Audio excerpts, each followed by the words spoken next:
Pemirsa, tim nasional Indonesia sukses menumbangkan Korea Selatan saat melakoni babak perempat final Piala Asia U23. Dan untuk membahasnya kita sudah terhubung bersama pengamat sepak bola Kusnaini. Halo, selamat pagi Bung Kus. Selamat pagi. Ya Bung Kus, ini tadi disampaikan oleh Ketua Timnas PSSI bahwa kemudian ada persiapan yang harus lebih dimatangkan dan tidak terlalu lama bereuforia. Nah, tapi kalau kita bisa sedikit melihat permainan pada dini hari sampai dengan pagi ini, bagaimana Anda menilai performa dari Timnas Indonesia sehingga mampu mengalahkan Korea Selatan? Ini bukan pertandingan yang mudah terus terang saja bagi Timnas Indonesia ya, karena kita tahu bagaimana reputasi Korea Selatan, juara Asian Games 2022, juara Piala Asia U23 tahun 2020, 16 pertandingan terakhir tidak terkalahkan. Ini jelas bukan lawan yang mudah, sehingga menurut saya penampilan yang ditunjukkan oleh pemain-pemain Indonesia U23 sudah sangat membanggakan.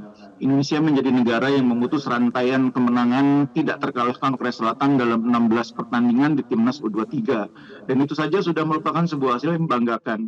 Tapi saya pikir yang hari ini bisa membuat kita lebih bangga adalah bagaimana pemain-pemain Indonesia U23 bermain dengan rasa percaya diri yang tinggi, dengan keberanian yang luar biasa, dan mental bertanding yang menurut saya sangat membanggakan, sehingga mereka mampu membuat Korea Selatan yang begitu superior berhasil diimbangi. Menurut saya kemampuan Indonesia mengalahkan Korea Selatan melalui drama adu penalti yang betul-betul luar biasa. Ini betul-betul menunjukkan bahwa mental bertanding mereka telah berkembang sangat pesat. Dan ini bukan proses yang pendek ya, tapi sebuah proses yang panjang melalui sebuah tempaan yang mungkin sudah berlangsung 5-6 tahun. Setidaknya 4 tahun lah ketika mereka mulai disiapkan untuk Piala Dunia U20 yang kemudian tidak jadi digelar di Indonesia. Prosesnya begitu panjang sampai akhirnya terbentuk tim seperti ini. Ya, Bung Kus, kalau kita melihat tadi dalam pertandingan di babak pertama Indonesia berhasil memperoleh keunggulan, tapi kemudian ketika Korea Selatan ini mendapatkan kartu merah, pengurangan jumlah pemain, ini nampaknya tidak bisa dimanfaatkan begitu peluangnya oleh Garuda Muda. Nah, bagaimana Anda melihat adanya dinamika dalam sepanjang pertandingan? Jangan lupa bahwa bagi Indonesia main di Piala Asia U23 ini pertama kalinya. Jangan lupa bahwa kita juga main di fase gugur, itu juga pertama kalinya. Kita lolos ke babak 8 besar, itu juga pertama kalinya. Banyak hal-hal pertama yang kita catat di Piala Asia U23, dan tentu saja itu punya konsekuensi. Pemain-pemain kita tidak berpengalaman menghadapi situasi seperti ini. Beda dengan Korea yang sudah 5 kali ikut Piala Asia dan pernah juara. Sehingga menurut saya meskipun pemain Indonesia dalam posisi memimpin tapi tidak bisa memanfaatkan keunggulan jumlah orang, itu bukan karena mereka tidak mampu memiliki atau tidak memiliki kelebihan, tapi lebih karena faktor pengalaman yang belum banyak kita raih, belum banyak kita dapatkan di level seperti ini. Level Piala Asia, apalagi perempat final, itu level yang tidak semua tim pernah mengalami. Di Asia Tenggara, Vietnam pernah mengalami itu. Tapi Indonesia ini merupakan pertama kalinya main di perempat final 8 besar Piala Asia U23. Saya tidak terkejut kalau kita mengalami situasi di mana pemain-pemain tidak cukup tenang memanfaatkan situasi itu. Karena memang pengalaman mereka tidak ada. Tapi yang paling penting adalah mereka mampu mempertahankan situasi di mana mereka bisa memaksa Korea Selatan harus memasuki adu penalti, dan disitulah saya pikir faktor mental bertanding Indonesia sangat menentukan. Tidak ada tim yang mampu memenangkan adu penalti kalau mereka tidak punya mental bertanding yang kuat. Nah, itu yang kita tunjukkan dalam drama adu penalti, dan itu sudah merupakan progres yang luar biasa. Nah, baik, drama penalti tadi nampaknya Indonesia lolos ya dari ujian mental yang kita harapkan bisa semakin kuat dan terbentuk lagi di Piala Asia ini. Tapi Bungkus, kalau melihat nantinya di semifinal kita masih menantikan hasil dari Arab Saudi versus Uzbekistan. Bagaimana Anda melihat peluang Indonesia untuk bisa menang mengalahkan salah satu dari kedua tim yang masih akan bertanding tersebut? Iya, kalau sebelum Piala Asia kita bertemu dengan nama-nama seperti Arab Saudi, Uzbekistan, kita di posisi yang lebih inferior ya. Kita tim yang relatif tidak lebih berpengalaman dibanding nama-nama tersebut. Tapi di Piala Asia U23 kali ini, kita sudah mengalahkan Australia. kita sudah menyingkirkan Korea Selatan. Jadi secara mental menurut saya kita tidak lagi inferior menghadapi entah itu Arab Saudi, Uzbekistan, bahkan mungkin tim-tim lainnya selain itu seperti misalnya Jepang atau tim yang lain.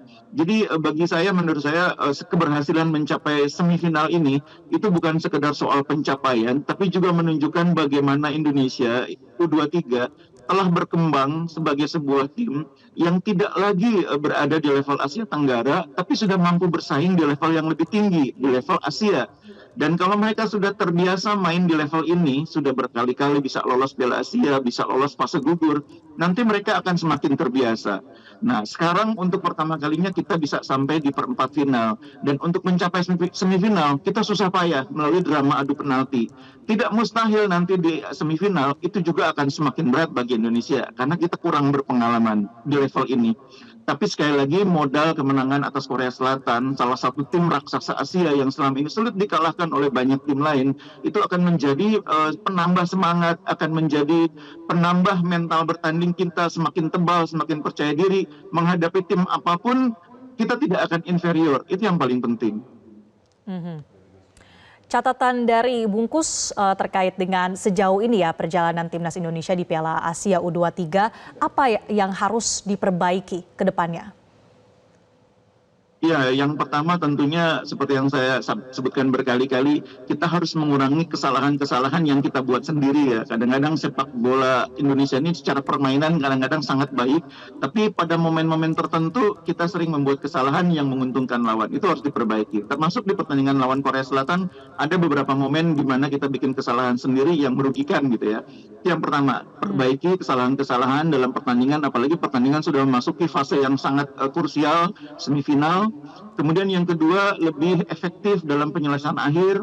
Hari ini kita cukup efektif, cukup mampu memanfaatkan peluang-peluang, tapi jumlah golnya masih sedikit ya. Yang ketiga, yang ketiga saya pikir kita harus juga mengimbangi prestasi yang bisa kita capai ini dengan kesadaran bahwa pertandingan atau kompetisi ini belum selesai. Kalau kita berambisi mau ke Olimpiade, paling tidak masih ada satu langkah lagi yang harus kita lewati. Pertandingan semifinal di mana kita harus menang. Kalau kita tidak menang di semifinal, langkahnya akan semakin panjang. Masih ada satu pertandingan berikutnya, perebutan 3-4. Kalau tidak lolos juga, masih ada pertandingan berikutnya lagi. Pertandingan melawan wakil dari Konfederasi Afrika. Jadi kompetisi ini, mimpi ini menuju Olimpiade masih jauh dari kata selesai. Saya pikir benar yang dikatakan oleh Pak Sumarji tadi. Berhenti dulu beruforia karena perjuangan kita belum selesai. Setidaknya satu pertandingan lagi harus kita menangkan sebelum kita memenuhi impian menuju Olimpiade. Baik, kalau tidak menang di semifinal nanti jalannya akan lebih mudah, lebih sulit lagi ya Pak untuk bisa melaju ke babak final ataupun juga ke Olimpiade Paris 2024. Nah, tapi kalau kita melihat sejauh ini Bungkus, bagaimana dengan dampak dari adanya pemain-pemain naturalisasi? Apakah ini cukup signifikan memberikan dampak yang positif terhadap pencapaian Garuda Muda sejauh ini? Iya, saya pikir dengan apa yang sudah ditunjukkan oleh para pemain seperti Justin Hubner, Nathan Chuaon, Ivar Jenner di Piala Asia U23 kali ini, bahkan sebelumnya di timnas senior di Piala Asia senior, sebetulnya kita sudah layak untuk berhenti ngomong soal naturalisasi atau setidaknya perdebatan tentang naturalisasi sebaiknya dan selayaknya dihentikan. Karena pemain-pemain seperti Ivar Jenner, Justin Hubner, di lapangan tidak pernah terlihat berbeda dengan Rizky Ridho. Di lapangan tidak pernah terlihat berbeda dengan Pertama Arhan.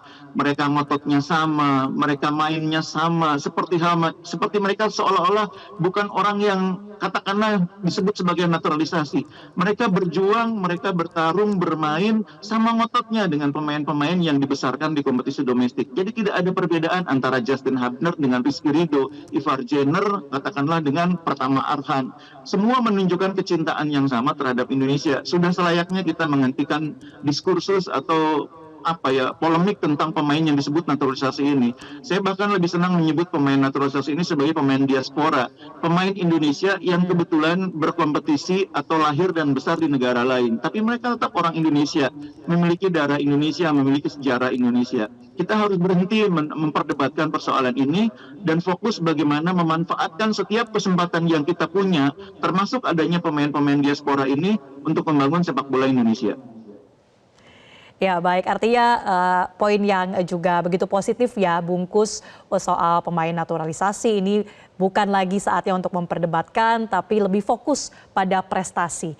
Nah, bicara soal bagaimana performa lagi nih, Bungkus, dalam pertandingan pada sampai dengan pagi hari ini, Anda melihatnya terkait dengan formasi pemain, kemudian strategi yang digunakan oleh pelatih STY ini sudah begitu matangkah sehingga bisa menghasilkan poin yang begitu memuaskan? Ya, secara keseluruhan penampilan kita ini cukup luar biasa. Tapi kalau kita bicara dari sisi teknis sepak bola, sebetulnya terasa bahwa tim ini masih memiliki sejumlah kekurangan yang membuat pelatih Sintayong itu dari pertandingan ke pertandingan selalu melakukan perubahan-perubahan kecil yang disesuaikan dengan kebutuhan tim, yang pertama. Yang kedua juga disesuaikan dengan materi pemain yang ada. Ya, saya ambil contoh kecil, misalnya di pertandingan hari ini kita melihat ada beberapa perubahan.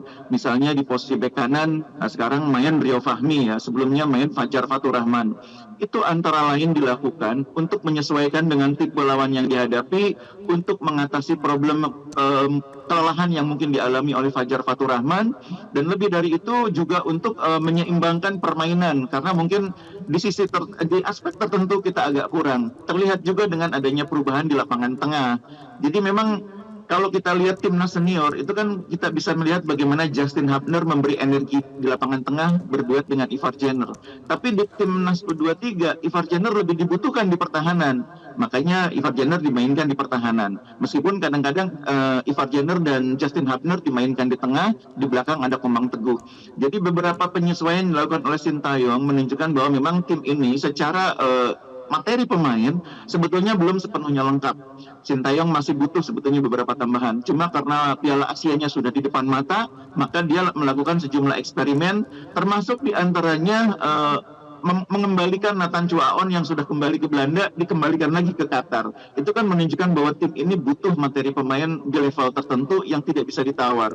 Nah, seandainya kita lolos ke Olimpiade, ini akan menjadi PR juga bagi kita. Kita butuh tambahan pemain-pemain agar membuat tim ini bisa lebih mampu bersaing, lebih kuat lagi di Olimpiade nanti, seandainya kita lolos.